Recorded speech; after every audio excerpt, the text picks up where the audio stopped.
Follow নাও, ঠিক আছে, follow নাও একটা বাটন দিয়ে দিব এবং বাটনের উপর লিখবো ফলো নাও।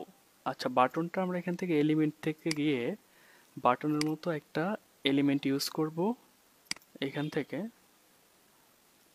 ধরেন আমরা এটা ইউজ করব, এটাকে একটু ছোট করে দিই, আমরা ছোট করে দিয়েছি, এটাকে লম্বা করে দিব, এটাকে এদিকেও। আর এটার কালারটা আমি ডেফিনেটলি চেঞ্জ করে দিব, এটার কালারটা আমি হোয়াইট রাখি, আর এটা এখান থেকে আমরা এটা হোয়াইট রাখবো। আর ফন্টের কালার যেটা আছে এটাকে আমরা ব্ল্যাক কালার দিয়ে দিব, ঠিক আছে, এই যে ব্ল্যাক এখন ফুটে উঠবে। এখন এটাকে মিডল বরাবর রাখতে হবে। ওকে, তো এইখানে আরো কিছু ডিজাইন আমরা দিতে পারি। ওকে, ফর এক্সাম্পল আমি যদি এখানে চলে যাই, এটাকে আমরা আরো সুন্দর করে বানাতে পারি। আমরা এটাকে মিডিলে রাখি, এইটাকে আমি একটু ছোট করে দেই, এটাকে এখানে এই মিডিলে রাখি, শপ ইন বিডি, ঠিক আছে। এটার ফন্ট স্টাইলটা আমি একটু চেঞ্জ করে দিই, এটা দিই। ওকে, ঠিক আছে, এটা মিডিলে হয়ে গেল, আর এটাও মিডিলে হয়ে গেল, আর এই দুটোকে আমি মার্ক করে একটু উপরে নিয়ে যাই, ঠিক আছে। ওকে, অলরাইট, পারফেক্ট। তো এই ইমেজটা দিয়ে কি করব, আমি পোস্ট, আমি যে প্রমোট করব আমার সেটাই আমি ইউজ করব। তো আমি এখান থেকে ডাউনলোড করি এটা। ওকে, ডাউনলোড হয়ে গিয়েছে। এখন চলে যান আপনি যেখান থেকে প্রমোট করতেছিলেন। ওকে, এইখানে যাব edit options, choose image, sorry choose না, এখান থেকে আপলোডে ক্লিক করতে হবে, আপলোড নিউ। তারপরে আমরা এখান থেকে ডাউনলোডে চলে যাব, এই যে এটা আমি বানিয়েছিলাম প্রমোটের জন্য, এখান থেকে ওপেন, ঠিক আছে। তো দেখুন এখানে কিন্তু এটা চলে আসছে, ওকে, ইমেজটা। তো আমরা এখন কি করব, এখানে কিন্তু পেজের নাম শো করবে, তো আসলে পেজের নামটা আমার কাছে টোটালি ভালো লাগতেছে না, যদিও এটা অলরেডি ক্রিয়েটেড ছিল। ওকে, তো এখানে পেজের নাম থাকবে, আর এখানে একটা লাইকের মতো একটা বাটন, মানে ফলো। এইভাবে সবার কাছে শো করবে, ফেসবুক কি করবে, এই জিনিসটা সবার কাছে শো করাবে। আর আর যারা ইউজার আছে, ফেসবুকের ইউজার, তারা আপনার এখানে ফলোয়ার কিভাবে আসবে, জাস্ট এখানে লাইক বাটনে ক্লিক করলেই তারা আপনার পেজে ফলোয়ার হয়ে যাবে। ওকে, তো এখন আমরা স্পেশাল ক্যাটাগরিটা আমরা কখন ইউজ করবো সেটা বলে দিয়েছি। তো এখন চলে আসছি আমরা আরেকটা ইম্পর্টেন্ট একটা পার্টে। তো সেই পার্টটা হচ্ছে আমাদের অডিয়েন্স। কোন ধরনের অডিয়েন্সকে আপনি আপনার পেজে ফলোয়ার হিসেবে চান। ওকে, বাংলাদেশে ফেসবুক মার্কেটিং এর কস্টটা অনেক কম, বাট ইউএসএ তে অনেক বেশি, বুঝতে পেরেছেন। তো যাই হোক, এখন এখান থেকে কিন্তু একটা এস্টিমেটেড একটা পেজ লাইক দেখাচ্ছে, পেজ লাইক আমি কয়টা লাইক পাবো, 57 থেকে 165টা লাইক পাবো আমি আমার পেজে। ওকে, এখন এটা এস্টিমেটেড একটা রেজাল্ট কিন্তু আমার এখানে শো করতেছে। তো এখানে কেন, মানে এখানে আমি দেখুন এখানে কিন্তু একটা ডিফল্ট বাজেট দেওয়া আছে 100 টাকা। প্রতিদিন আমি 100 টাকা করে খরচ করব, আমি পেজে লাইক পাবো কত, 57 থেকে 165টা। ওকে, এখন আমরা স্টেপ বাই স্টেপ করব। অডিয়েন্স, আপনি কাদেরকে চান, এখানে কিন্তু লেখা আছে হু শুড সি ইউর অ্যাডস, ঠিক আছে। তো এখান থেকে আমি পেন্সিল আইকনে ক্লিক করব। তো দেখেন, আপনি যদি আপনার পেজে শুধুমাত্র ছেলেদের চান তাহলে এখানে মেন সিলেক্ট করে দেবেন, মানে জেন্ডার অপশন থেকে। আর যদি শুধু মেয়েদেরকে চান এটা ওমেন সিলেক্ট করবেন। এখন মেন, ওমেন বা অল, এগুলো আমরা কখন সিলেক্ট করি, এই জিনিসগুলো আপনাদেরকে বুঝতে হবে। ধরুন আপনি আপনার পেজ থেকে শুধু ছেলেদের প্রোডাক্টগুলো আপনি সেল করেন, তাহলে তো মেয়েদের তো আপনার পেজে দরকার নেই, তাই না। তো সেই ক্ষেত্রে আপনি মেন সিলেক্ট করে দিবেন। এমন অনেক পেজ আছে দেখবেন সেখান থেকে কি শুধুমাত্র মেয়েদের পোশাকগুলো সেল করা হয়, ক্লথিং আইটেম, তো সেখানে তো ছেলেদের দরকার নেই। তো সেই পেজে কোন ফলোয়ার দরকার, ওমেন, রাইট। তো সেই ক্ষেত্রে ওমেন সিলেক্ট করে দিতে হবে। ওকে, আর যদি আপনি আপনার পেজ থেকে এমন একটা প্রোডাক্ট সেল করেন যেটা ছেলেরাও কিনতে পারবে মেয়েরাও কিনতে পারবে, তো সেক্ষেত্রে all. For example smartphone, laptop, ঠিক আছে, এই সকল আইটেমগুলো কি ছেলেরাও কিনতে পারে মেয়েরাও কিনতে পারে, তো সেক্ষেত্রে অল সিলেক্ট করতে হবে। আর যদি ক্লায়েন্টের কাজ করেন, তো ক্লায়েন্টের কাজ করলে ক্লায়েন্ট যদি ফলোয়ার চায়, ঠিক আছে, জেন্ডার, ওইটা আপনার ক্লায়েন্টের পেজ দেখে বুঝে নিতে হবে ক্লায়েন্ট কি সার্ভিস দিচ্ছে, ওই সার্ভিস অনুযায়ী আপনি এখান থেকে জেন্ডারটা সিলেক্ট করে দিবেন। ওকে, এখন আসুন বয়সে, কত বছর বয়সী ফেসবুক ইউজারদেরকে আপনি আপনার পেজে ফলোয়ার হিসেবে চান। এখান থেকে কত দেওয়া আছে, 18 থেকে 65। আসলে বাংলাদেশে কিন্তু যদি আমি বাংলাদেশের ইউজারদেরকে চাই, তাহলে কিন্তু বাংলাদেশে কিন্তু 65 বছর বয়সে মানুষ ফেসবুক চালায় কিনা আমার জানা নেই, খুব কম চালায়, চালালেও। ওকে, তো আমি দেখতে চাচ্ছি, ধরুন আমি 18 থেকে 40 দিয়ে দিলাম। ঠিক আছে, 18 থেকে 40 বছর বয়স যাদের, যে সকল ফেসবুক ইউজার, তারা আমার পেজে ফলোয়ার হিসেবে আসবে। ওকে, এখন এখান থেকে আসছে লোকেশন। বাই ডিফল্ট একটা লোকেশন দেওয়া আছে, কি আছে, নওগাঁ, চিটাগাং আর কি। ঠিক আছে, তো এটা কেটে দেয় আমি। এখান থেকে আপনি যে কোনো কান্ট্রি, যে কোনো লোকেশন আপনি এখান থেকে সিলেক্ট করে দিতে পারেন। ধরুন আমি দিচ্ছি বাংলাদেশ। ঠিক আছে, এখানে বাংলাদেশ কান্ট্রি সিলেক্ট করে দিলাম। দেখেন, তাহলে এই দেখেন, তাহলে বাংলাদেশের মধ্যে যারা ফেসবুক ইউজার, এই যে দেখেন পুরো বাংলাদেশে সিলেক্ট হয়ে গেছে। ঠিক আছে, বাংলাদেশের মধ্যে যে সকল ফেসবুক ইউজার আছে তারা আমার পেজে ফলোয়ার হিসেবে আসবে। আপনি যদি এখান থেকে ইউএসএ দেন, ইউনাইটেড স্টেট, তাহলে দেখেন আমি এখান থেকে ইউএসএ সিলেক্ট করে দিলাম, তাহলে ঠিক আছে, বাংলাদেশ থেকে এবং ইউএসএ থেকে, এই দুইটা কান্ট্রি থেকে ফলোয়ার আমাদের পেজে আসবে। আমি যদি উঠিয়ে দিই বাংলাদেশ, তাহলে শুধুমাত্র ইউএসএ থেকে যারা আছে, ইউএসএ ফেসবুক ইউজার যারা আছে, তারা আমার পেজে ফলোয়ার হিসেবে আসবে। ওকে, তো মানে এখান থেকে কান্ট্রি সিলেক্ট করে দিবেন, ক্লায়েন্ট যে কান্ট্রির ফলোয়ার চায় আপনি জাস্ট সেই কান্ট্রিটা এখান থেকে সিলেক্ট করে দিবেন। তো আমি আপাতত বাংলাদেশই দিয়ে দিচ্ছি, বাংলাদেশ। ওকে, তো আমরা কিন্তু বাংলাদেশ সিলেক্ট করে দিলাম। তো এখন এখান থেকে আমরা একটু নিচে চলে আসি। ওকে, এখান থেকে এটা কি জুম এবং জুম আউট, এখান থেকে হচ্ছে আমাদের পিন, ড্রপ পিন আর কি।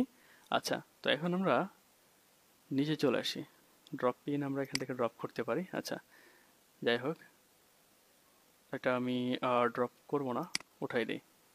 ঠিক আছে, আচ্ছা, এটা একটু আমি জাস্ট এ মিনিট, এটা ড্রপ করা আছে। ওকে, নো প্রবলেম। এটাকে 10 মিটার ছিল আমাদের। ওকে, এটাকে জাস্ট এ মিনিট, এখান থেকে আমি এটাকে কেটে দিব, ড্রপ করব না। ঠিক আছে, এটাকে কেটে দিই।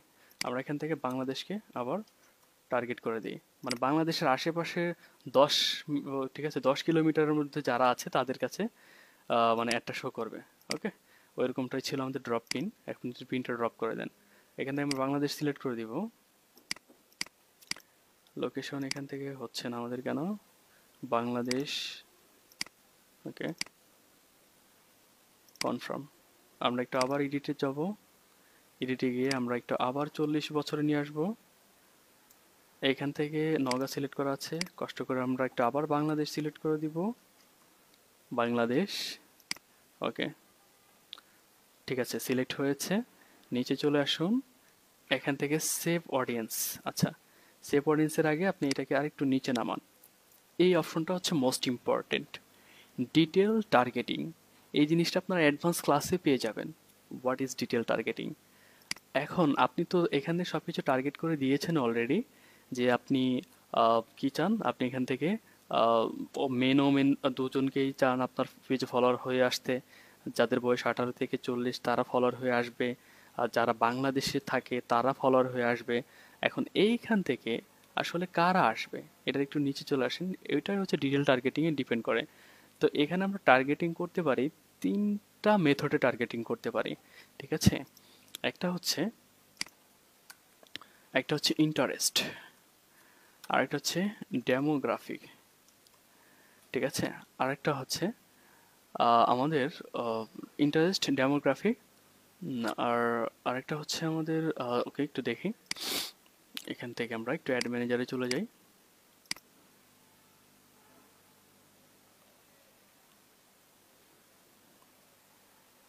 ওকে, আচ্ছা, আমাদের যেতে হবে না, আরেকটা হচ্ছে বিহেভিয়ার। ঠিক আছে, আমি অ্যাড ম্যানেজার থেকে দেখাতে চেয়েছিলাম, বাট অ্যাড ম্যানেজারটা আমরা অ্যাডভান্স ক্লাসে দেখাবো। ওকে, আরেকটা হচ্ছে আমাদের বিহেভিয়ার। দেখেন, ইন্টারেস্ট, ডেমোগ্রাফি, আরেকটা হচ্ছে আমাদের বিহেভিয়ার।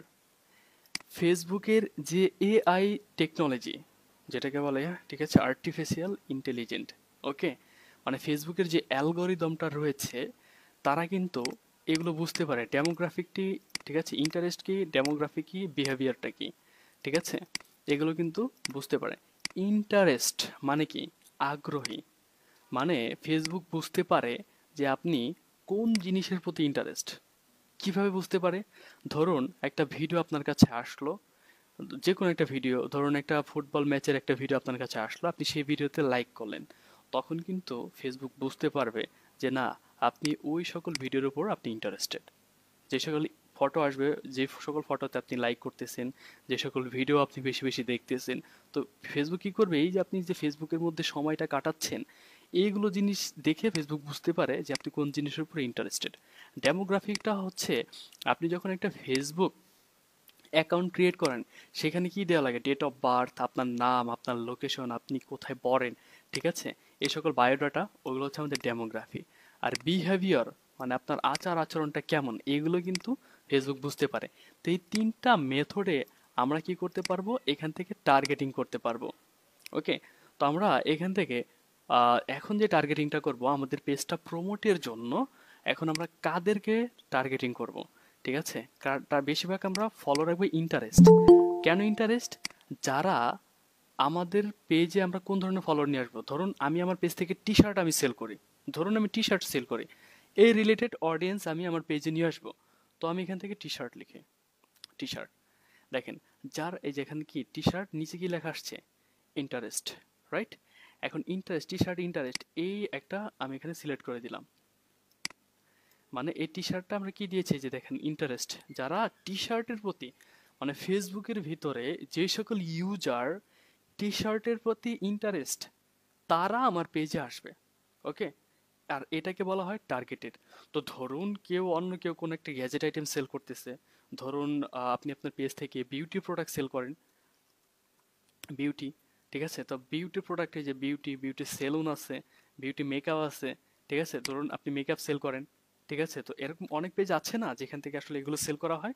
মানে যেই সকল যারা, যে সকল অডিয়েন্স বিউটি মেকআপের উপর ইন্টারেস্টেড, তারা আপনার পেজে আসবে। বাট আপনি আপনার পেজ থেকে যে প্রোডাক্টটা সেল করেন, ওই রিলেটেড অডিয়েন্স এখানে টার্গেট করে দিবেন, দ্যাটস ইট। এটা হচ্ছে আমাদের মেন কথা, ঠিক আছে। আপনার পেজ থেকে আপনি যে ধরনের প্রোডাক্ট আপনি সেল করে থাকেন, ওই রিলেটেড অডিয়েন্স এখানে আপনি টার্গেট করে দিবেন। এটাই আমি এতক্ষণ ধরে বোঝাতে চাচ্ছিলাম। ওকে, তো আমি টি শার্ট দিলাম, টি শার্ট রিলেটেড আমি আরও অডিয়েন্স দিব, ঠিক আছে। তো টি শার্ট, তো এই রিলেটেড আরও অডিয়েন্স কেমন আছে? ফ্যাশন, ঠিক আছে, মিন্স ফ্যাশন, আমি এটা দিয়ে দিব মিন্স, মিন্স ফ্যাশন, আছে কি? হ্যাঁ, মিন্স ফ্যাশন ইন্টারেস্ট, মানে যারা মিন্স ফ্যাশনের উপর যারা ইন্টারেস্টেড, তারা আমার পেজে আসবে। আর এগুলোকে বলা হয় টার্গেটেড অডিয়েন্স। আমি কিন্তু টার্গেট করে দিচ্ছি কারা অ্যাকচুয়ালি আমার পেজে আসবে। আপনি যদি এখানে এগুলো নাও দেন, তারপরে ফেসবুক কিন্তু আপনাকে ফলোয়ার এনে দিবে, বাট ওগুলো কিন্তু টার্গেটেড হবে না। বাট আপনি যখন এগুলো দিয়ে দিচ্ছেন, তখন আপনি ফেসবুকে বলে দিচ্ছেন, শোনো, যারা টি শার্টের উপর ইন্টারেস্টেড, যারা মিন্স ফ্যাশনের উপর ইন্টারেস্টেড, তাদেরকে ধরে ধরে তুমি আমার পেজে ফলোয়ার হিসেবে নিয়ে এসো। এটা হচ্ছে আপনি ফেসবুককে বলে দিচ্ছেন। ওকে, তো ফেসবুক কি করবে? এই সকল অডিয়েন্সের কাছে আপনার অ্যাডটা শো করাবে এবং তারাই আপনার পেজে আসবে। আমি আশা করি আপনারা এটা বুঝতে পেরেছেন। তো আমি দুটো ইন্টারেস্ট, আপনি আরও চাইলে আরও দিতে পারেন, শার্ট দিতে পারেন, শার্ট আছে, টি শার্ট আছে, এখানে পোলো পোলো শার্ট আছে, দেখতে পাচ্ছেন, আপনি এগুলো দিয়ে দিতে পারেন। মানে আপনি আপনার পেজ থেকে যেগুলো যা সেল করেন, তো আমি এখান থেকে দিয়ে, এগুলো দিয়ে আমি এখান থেকে সেভ অডিয়েন্সে ক্লিক করব। ওকে, দেখুন আমাদের কিন্তু অডিয়েন্স এখান থেকে কমে গিয়েছে, রাইট? ওকে, তো এখান থেকে টোটাল বাজেট হচ্ছে আমাদের 100, মানে আচ্ছা আমরা বাজেটের নিচে আসি। এখান থেকে হচ্ছে choose when this ad will end, এখানে ডিউরেশন, ডিউরেশন মানে একটা সময়, নির্ধারিত সময়